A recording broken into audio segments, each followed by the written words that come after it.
Our chalice lighting words are A Shared Story by Reverend Sandra Fees.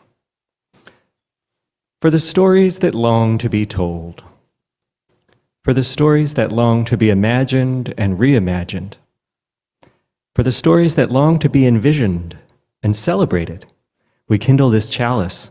May its flame bring the light of different truths, different paths, and different voices, all needed to cultivate a transformative story of justice, love, and beauty.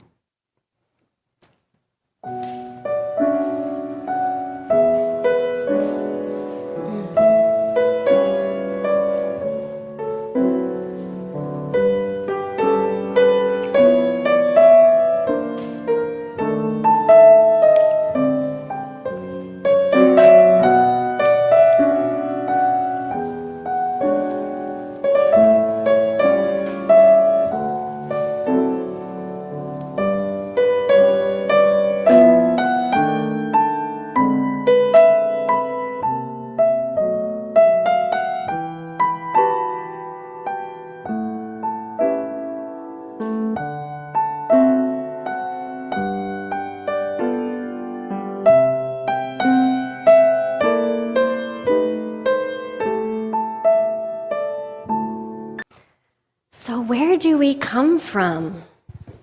Where are we going? How did we get here?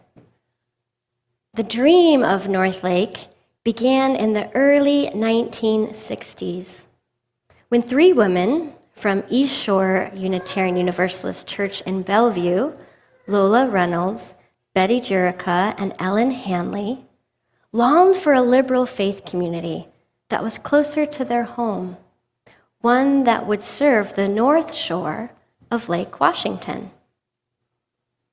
So in 1961, 12 couples gathered to draft Northlake's first bylaws, and this church received its official charter from the Unitarian Universalist Association on May 15, 1961. Northlake became the first lay-led congregation chartered after the merger of the Unitarian and the Universalist denominations. By 1962, Northlake has purchased its first building in downtown Kirkland, a former mortuary.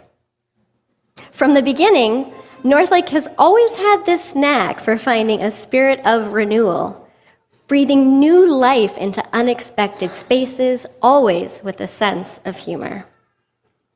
And then the church acquired a parcel of land in Juanita, further expanding its presence in the community.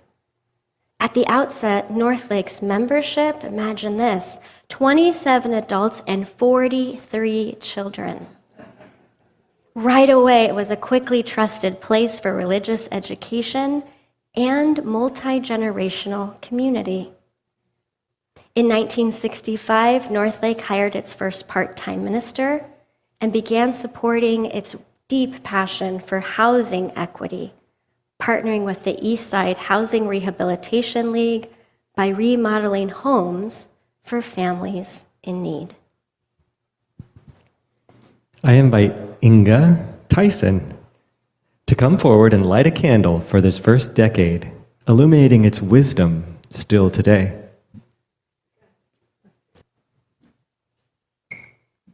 May this flame remind us of Northlake's spirit of renewal, its commitment to religious education, and its dedication to creating spaces where all can thrive.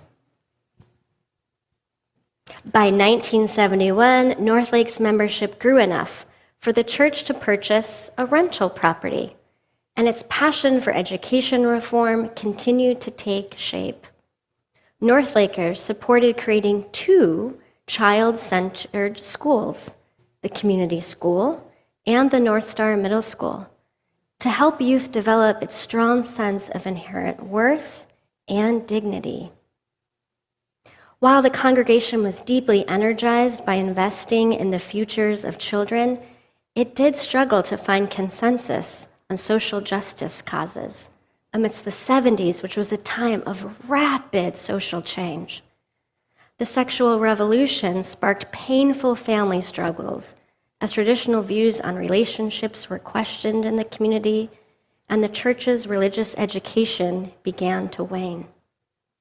Financial difficulties, worsened by layoffs by a major local employer, Boeing, led to the resignation of the minister at the start of the decade.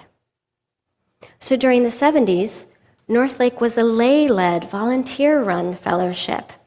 It eventually sold its Juanita property and funded an upgrade to its sanctuary. In a time of cultural restlessness and a questioning of traditional authority, the congregation found unity for its members rallying together to remodel its building. The community bonded strongly over many ambitious do-it-yourself projects, despite not having a minister. And its leadership became actively involved and connected to the larger Unitarian Universalist Association. Many members attended the denomination's national and regional initiatives. During this time, this renewal took place as lay-led leaders started to attend the denomination's leadership school and started to learn the skill of thinking about what is this church's collective vision? What is our commitment in how we learn to adapt to social change? By the end of the 70s, a guest minister preached on a Sunday and inspired the congregation to not only reimagine its place in the world, but also to reconsider the value of religious professionalism. I invite Pat Touton to come forward and light the candle for this decade. With this flame, may we embrace the spirit of Northlake's adaptability and dedicated volunteer commitment to learning and growing through change. We've made it to the 80s. In 1982, Northlake hired its first three-quarter-time minister and a music director, leading to the formation of the church's first choir. The choir enthusiastically took on musical challenges and started to grow this beautiful, vibrant music ministry that helped Northlake find its singing voice. By 1985, the choir held its first concert, which started a new tradition. Northlake's involvement in denominational affairs also grew as its members started to take on more leadership roles. And the minister at the time amplified Northlake's earliest social justice cause, housing. While it was very challenging for the church members to align on what a cohesive response could be, the church did decide to house a refugee family in its rental property and supported a nearby UU church in providing sanctuary for other families. For several years, Northlake's building also was the site for the Kirkland Food Bank until the space became too small to accommodate it.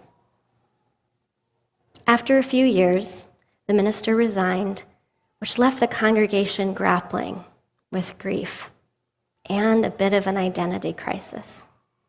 An interim minister arrived, helped the congregation grieve through this mourning, but when the next called minister left just after a year, Northlake found itself embracing its volunteer lay-led fellowship again. I invite Diane Slota to light a candle for this decade. With this flame, may we embrace the spirit of Northlake's creativity, trusting that through every note and song, we can come together in both strength and challenge. May this time remind us our voices can find ways to harmonize and sing, even in times of transition. In 1990, a new minister arrived. Membership started to grow, and the religious education once again flourished. All of this activity and contagious energy prompted the church to find more space. So, Northlake launched its first capital campaign, and after many lengthy negotiations with the city of Kirkland, it sold its properties to purchase a wooden A-frame church from the Lutherans. While the congregation thrived again through building projects to innovate their new home, the church struggled to sustain membership in its new space, and its large mortgage started to feel like a burden. Due to financial constraints, the church could no longer support a minister's full-time position, leading to their resignation. And as a result, the church transitioned to a lay-led ministry as it embraced the challenges of the 21st century. I invite Minette Lesser to come forward and light a candle for this generation. With this flame, we embrace the courage of taking risks. May we remember that even when dreams don't unfold as planned, we remain here, together in both times of strength and struggle. In the summer of 2000, Northlake hired a quarter-time minister who helped the church form a task force to really examine and strengthen what did it mean to be a liberal religious presence in Kirkland. The task force had clear values and goals, which helped the church find a part-time minister, setting the stage to eventually hire a full-time religious professional. And then in 2005, a historic funeral home chapel, slated for demolition, was made available to Northlake without charge. The only condition was that the church would need to build a new foundation and cover the costs of relocating the chapel. Drawing on its previous do-it-yourself spirit, the congregation said yes and dedicated thousands of volunteer hours to move that chapel to this new location. The project coincided with the church's ability to hire a full-time minister and a religious education director, making a new foundation for Northlake's future. I invite Linda Lane to come forward and light a candle for this decade. With this flame, we embrace the spirit of commitment and collaboration. May we remember that through clear goals and shared effort, even in the face of setbacks, we remain steadfast, growing in mission and community. In the 2010, Northlake strengthened its social justice heart. The church deepened its connections with interfaith groups in Kirkland and became actively involved in activism. Northlake members were very busy, working alongside the state of Washington to legalize same-sex marriage and secure equal rights for LGBTQIA individuals. Outside of that, Northlake organized vigils to protest the U.S. immigration policy and show support for families detained at the Northwest Detention Center in Tacoma, Washington. While Northlake was able to unite around social justice causes events, the church also faced some painful internal struggles. A conflict between the minister and congregants led to a painful and divisive rupture, culminating in the minister's resignation and some members leaving the church. This was a challenging time, and an interim minister arrived, helping the congregation learn what it meant to heal, with open conversations, small groups for members to deeply listen to one another, addressing conflicts, and rebuilding trust.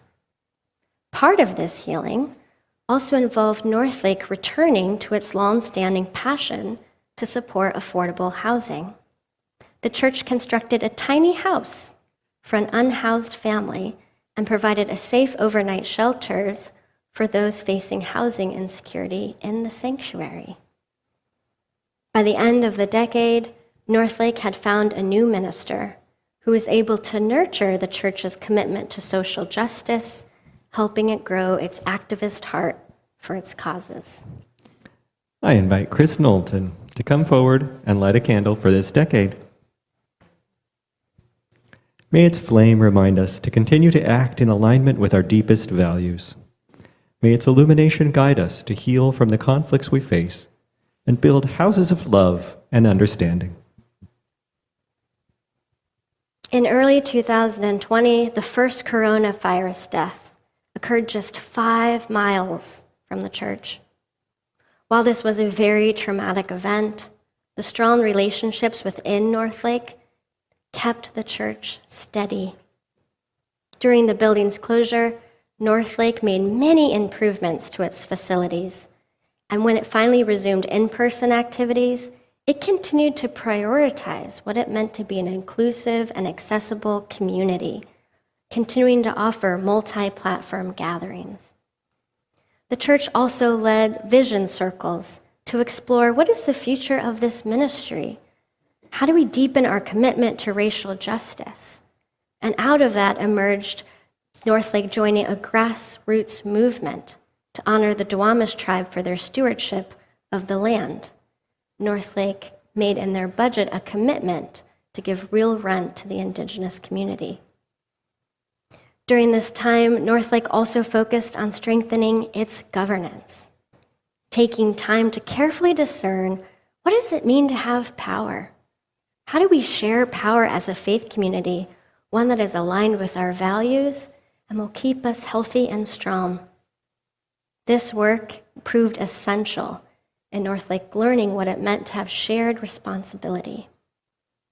And while the church's spiritual commitment to justice grew, disagreements between the minister and congregation led to their parting, bringing the church into its current interim season. I invite Connie Spearing to come forward and light the candle for this current chapter. May we remember the strength of our community, trusting that when we stay connected, we can overcome anything with love and hope.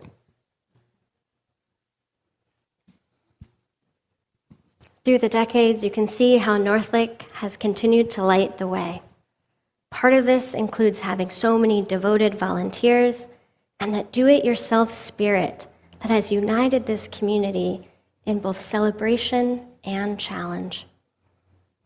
As I look at this ritual space, I'm moved by the amount of self-determination, the things that have brought life to mortuaries, opened schools, changed state laws, and even moved an entire building. As you reflect on this church history and its many chapters, I hope that you can see its vibrancy doesn't come from individual efforts alone, but from the shared connections among its people, all of you. As we continue to light the way, may we remember, Northlake doesn't have to do it yourself. For across many decades, this church has always known how to do it together. Blessed be, may it be so.